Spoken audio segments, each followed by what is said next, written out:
सभी को बचपन से यही बताया गया होगा कि शिव जी का न आदि है और न ही अंत, अर्थात भगवान शिव न ही जन्मे हैं और न ही कभी मृत्यु को प्राप्त होंगे। पर शायद ये सच नहीं है, क्योंकि विष्णु पुराण और शिव पुराण में शिव जी की उत्पत्ति को लेकर बातें बताई गई हैं। यहाँ तक कि श्रीमद् देवी महापुराण में शिव जी के माता और पिता का भी वर्णन मिलता है। तो आखिर कौन है शिव जी के माता और पिता? कुछ लोगों का यह मानना है कि ब्रह्मा ही शिव जी के पिता हैं, क्योंकि विष्णु पुराण की एक कथा के अनुसार शिव जी का एकमात्र बाल रूप है, जिसे हम रुद्र के नाम से जानते हैं, और माना जाता है कि रुद्र के पिता स्वयं ब्रह्मा हैं। पर आखिर इसकी सच्चाई क्या है और पूरे संसार को शिक्षा देने वाले शिव ने अपनी शिक्षा कहां से प्राप्त की? तो चलिए जानते हैं शिव जी के जन्म का असली रहस्य। लेकिन उससे पहले वीडियो को लाइक करके कमेंट में हर हर महादेव जरूर लिखें।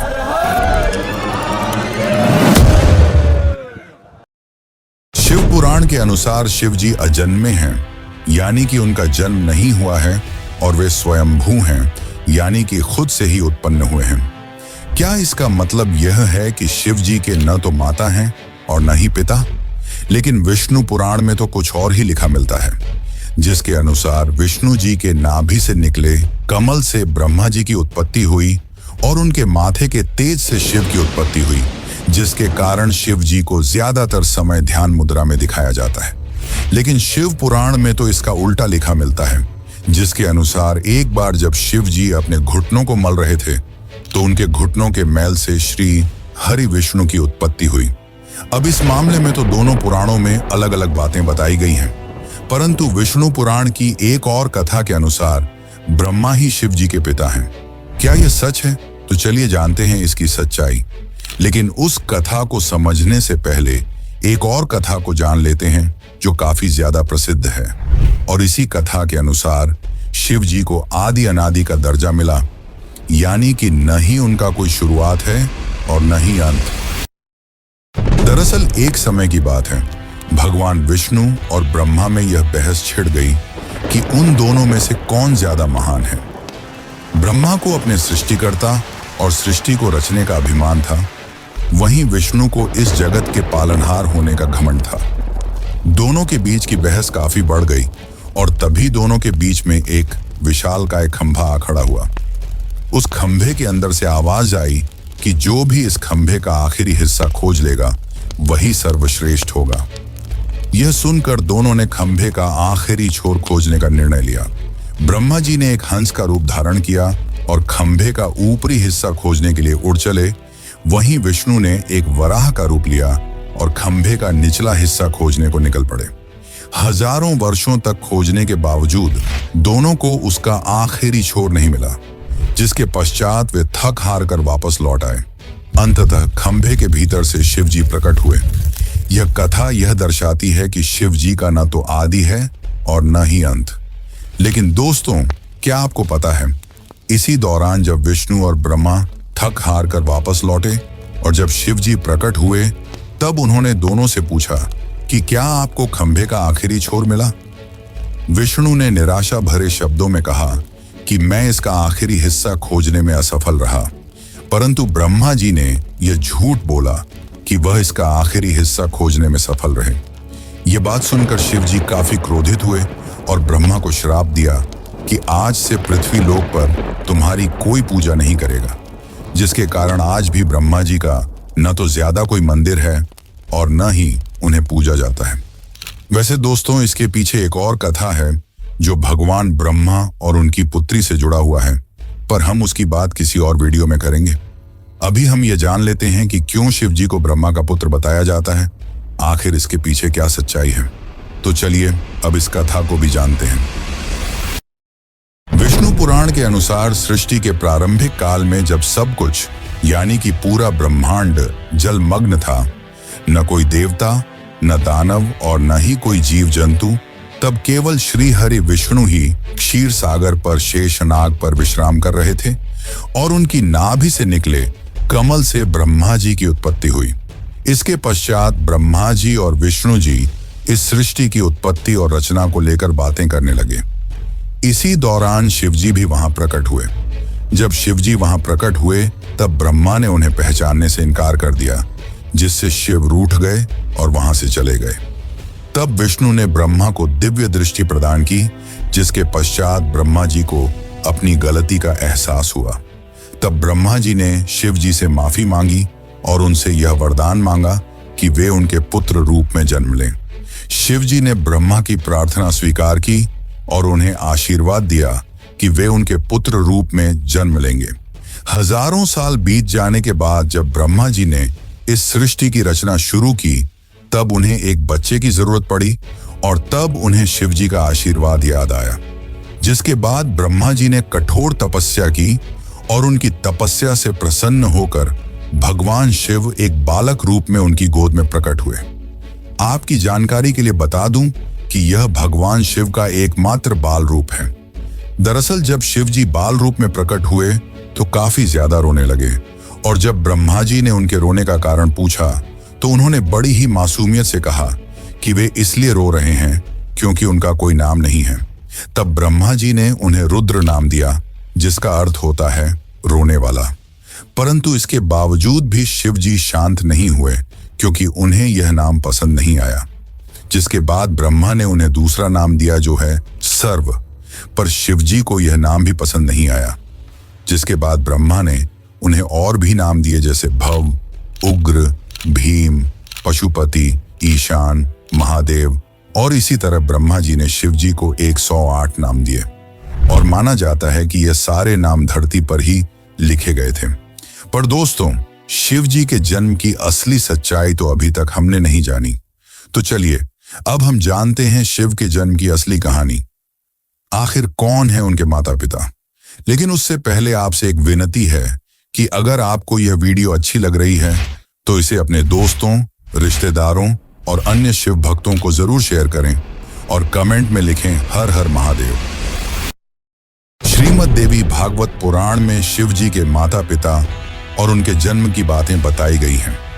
यहाँ तक कि इसमें त्रिदेवों यानी कि ब्रह्मा और विष्णु के भी जन्म की सच्चाई देखने को मिलती है। दरअसल जब हम शिव कहते हैं तो वह निराकार ईश्वर की बात होती है और जब हम सदाशिव कहते हैं तब ईश्वर महान आत्मा की बात होती है और जब हम शंकर या महेश कहते हैं तो सती या पार्वती के पति महादेव की बात होती है। बस बहुत से भक्त यह भेद नहीं कर पाते और सभी को समान मानते हैं। अब श्रीमद् देवी महापुराण के अनुसार देखा जाए तो एक बार की बात है, नारद जी ने अपने पिता ब्रह्मा से पूछा कि इस सृष्टि की शुरुआत किसने की है और साथ ही भगवान शिव, विष्णु और आपके पिता कौन हैं। तब ब्रह्मा ने उत्तर देते हुए कहा कि प्रकृति रूपी मां दुर्गा और काल सदाशिव ही उनके माता पिता हैं और उन्होंने ही त्रिदेवों यानी कि ब्रह्मा, विष्णु और शिव की रचना की है। शिव पुराण के अनुसार भी काल सदाशिव और पराशक्ति अंबिका ही शिव के माता पिता हैं और इन सब में भी श्रेष्ठ हैं काल सदाशिव, क्योंकि उन्होंने ही पराशक्ति अंबिका की भी रचना की, जिनकी 8 भुजाएं थीं और वे प्रकृति रूपी मां दुर्गा भवानी कहलाईं। बहुत प्राचीन समय की बात है, जब कुछ भी नहीं था, न आकाश, न धरती, न जीवन। उस समय केवल एक ही शक्ति थी, काल स्वरूप सदाशिव। वही आदि परमेश्वर हैं जिनसे सब कुछ उत्पन्न हुआ। सदाशिव के भीतर ही शक्ति रूप में दुर्गा भी विद्यमान थी। दोनों मिलकर काशी के आनंदवन में विचरण कर रहे थे। एक दिन दोनों के मन में यह विचार आया कि अब इस ब्रह्मांड में कुछ और प्राणियों की रचना की जानी चाहिए ताकि इस सृष्टि का विस्तार हो सके। उन्होंने सोचा कि किसी और पुरुष को पैदा किया जाए जो इस सृष्टि की जिम्मेदारी उठाए ताकि वे दोनों स्वयं निर्वाण की अवस्था में जा सकें, यानी मोक्ष में लीन होकर ध्यान और शांति में स्थित हो सकें। इसी उद्देश्य से सदाशिव ने अपने बाएं अंग से भगवान विष्णु को प्रकट किया। इसका मतलब यह है कि उन्होंने अपने शरीर के एक हिस्से से विष्णु को जन्म दिया। इसके बाद सदाशिव और दुर्गा ने एक और सृजन की योजना बनाई और वह था ब्रह्मा जी का जन्म। इस बार उन्होंने अपने दाएं अंग से ब्रह्मा को उत्पन्न किया और तुरंत ही विष्णु की नाभि से निकले कमल के फूल पर उन्हें बैठा दिया। वही कमल ब्रह्मा जी का आसन बना। अब जब ब्रह्मा जी उस कमल से उत्पन्न हुए तो उन्होंने सृष्टि निर्माण का कार्य अपने हाथ में लिया। लेकिन एक समय ऐसा आया जब ब्रह्मा और विष्णु के बीच यह विवाद हो गया कि उन दोनों में कौन श्रेष्ठ है, कौन सर्वोच्च है। दोनों की लड़ाई बढ़ने लगी। तभी अचानक एक बहुत बड़ा प्रकाश स्तंभ उनके बीच प्रकट हो गया, जिसकी कथा हम पहले ही जान चुके हैं। दरअसल उस प्रकाश स्तंभ से एक दिव्य वाणी आई। वह खुद ज्योतिर्लिंग रूप में काल थे। उन्होंने ब्रह्मा और विष्णु से कहा, पुत्रों, तुम दोनों ने बहुत तपस्या की है और इसी कारण तुमने मुझसे दो विशेष कार्य प्राप्त किए हैं। एक है सृष्टि का कार्य यानी कि जन्म देना, जो ब्रह्मा का काम है, और दूसरा है पालन का कार्य यानी कि सृष्टि को चलाना, जो विष्णु का काम है। इसी प्रकार मेरा एक और रूप है रुद्र, जिससे मैंने संहार यानी कि विनाश के कार्य के लिए उत्पन्न लिया है। लेकिन काल सदाशिव ने यह भी स्पष्ट किया कि एक कार्य ऐसा है जो कोई नहीं कर सकता, और वह है कृपा करना। यह केवल सदाशिव ही कर सकते हैं। फिर सदाशिव ने कहा, रुद्र मेरे जैसा है, वह मेरे जैसा वस्त्र पहनता है, मेरे जैसा वाहन पर चलता है और मेरे जैसा अस्त्र शस्त्र रखता है। उसका रूप, वाहन और कार्य सब मेरे ही समान है। इस प्रकार यह कथा हमें बताती है कि संपूर्ण ब्रह्मांड की रचना सदाशिव और शक्ति रूपी दुर्गा से हुई है। ब्रह्मा, विष्णु, रुद्र, महेश, ये सभी उनके अंश हैं और उन्होंने अलग अलग कार्यों की जिम्मेदारी ली है ताकि सृष्टि ठीक तरह से चल सके। पर मित्रों, शिव जी की कहानी यहीं पर खत्म नहीं होती। एक और रोचक कथा है, जिसके अनुसार एक बार कुछ साधु संतों ने भगवान शिव से उनके जन्म के बारे में पूछा। तब भगवान शिव ने जो उत्तर दिया वो चौंकाने वाला था। तो चलिए अब उस आखिरी कथा को जानते हैं जो आपके होश उड़ा देगी। एक अन्य पुराण के अनुसार एक बार ऋषि मुनियों में जिज्ञासा जागी कि आखिर भगवान शंकर के पिता कौन हैं। यह सवाल उन्होंने शंकर जी से ही पूछ लिया कि हे महादेव, आप सबके जन्मदाता हैं, लेकिन आपका जन्मदाता कौन है? आपके माता पिता का क्या नाम है? इस प्रश्न का उत्तर देते हुए भगवान शिव ने कहा, हे मुनिवर, मेरे जन्मदाता भगवान ब्रह्मा हैं। मुझे इस सृष्टि का निर्माण करने वाले भगवान ब्रह्मा ने जन्म दिया है। इसके बाद ऋषियों ने एक बार फिर भगवान शंकर से पूछा कि यदि ये आपके पिता हैं तो आपके दादा कौन हुए? तब शिव ने उत्तर देते हुए कहा कि इस सृष्टि का पालन करने वाले भगवान श्री हरि अर्थात भगवान विष्णु ही मेरे दादाजी हैं। भगवान की इस लीला से अनजान ऋषियों ने फिर से एक और प्रश्न किया कि जब आपके पिता ब्रह्मा हैं, दादा विष्णु, तो आपके परदादा कौन हैं? तब शिव ने मुस्कुराते हुए उत्तर दिया कि स्वयं भगवान शिव। इसके बाद ऋषि मुनि समझ गए कि शिव जी से बढ़कर ना कोई है ना कोई होगा। वैसे दोस्तों, क्या आपको पता है कि भगवान शिव को उनके आभूषण कहां से मिले? शिव जी अपने शरीर पर कई आभूषण धारण करते हैं, जैसे कि गंगा, चंद्रमा, वासुकी नाग, त्रिशूल, डमरू, भस्म आदि। आखिर उन्हें ये सारे आभूषण और शस्त्र कहां से मिले? और क्या है नंदी का रहस्य जो आपको भी हैरान कर देगा?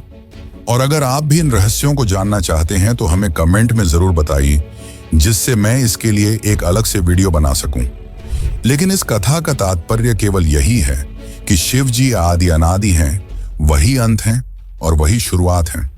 वे सृष्टि के जन्म के पहले भी थे और सृष्टि के विनाश के बाद भी रहेंगे।